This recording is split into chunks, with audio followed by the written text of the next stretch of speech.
to the exploitation, management, and use of such a resource, and we have ignored that. 70% of Jamaicans right now, I just did a survey, if I walk through the crowd and ask every man or woman to list 10 herbs, they know. The reason for that is because Jamaica primarily trusts herbs and natural therapy as their choice of health care. And it is sad how we have a country and this interest, I call it the forgotten portion of the Jamaican culture. We have advocated the music, and that's good.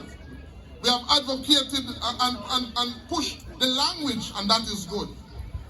But what we have not pushed is the medicine that has kept us alive.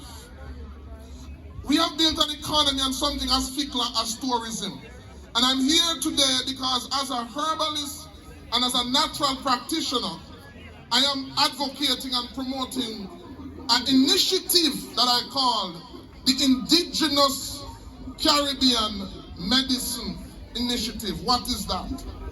It is first of all rooted in the belief that as unique as the people are, which is a blend of a diversity of different ethnicity, that ethnicity is also displayed in a medicine, a therapeutic healthcare system that is unique to us, that we need to exploit.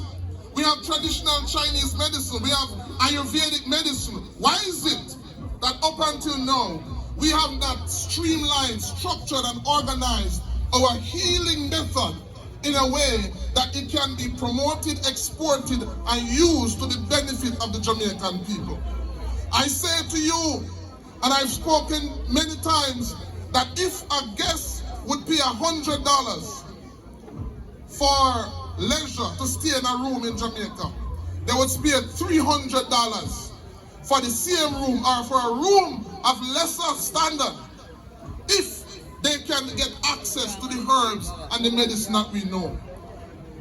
Our herbs, 70% of the herbs only found in Jamaica is found nowhere else in the world. And what I want to do is I'm on a drive to promote that initiative.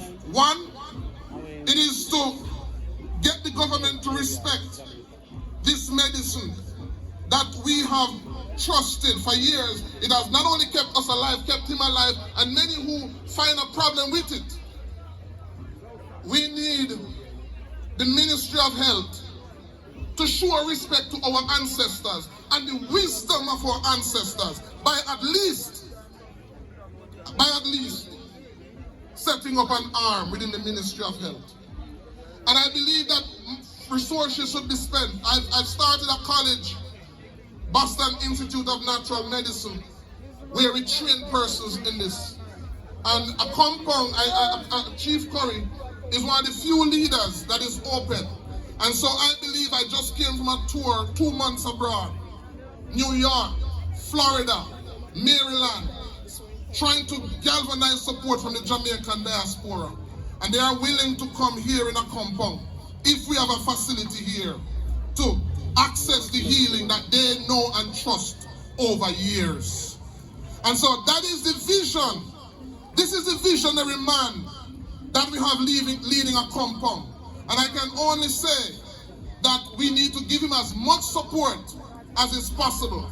Because if we are going to return to the root and return to a compound, it cannot be just figuratively. It has to be literally. How can you help? I'm going to close off. How can you help? How can you help? I believe in people power. If every one of you standing here right now can say, my name is Miss So-and-so, and I support the hashtag Indigenous Caribbean Medicine Initiative. Every one of you, we are the government. We give power. And if we want our voices to be heard, we have to know how to use that. If every single one of you can go to your social media platform and type, I support the Indigenous Caribbean Medicine Initiative, it will be so loud that the government cannot ignore it. It is time for us not to look for handouts. It is time for us to make the change that we want. Thank you. Very powerful, very powerful. Let's hear it one more time for Dr. Benny Jarrell. I want to acknowledge the other members of the AIDO Royal Delegates profile.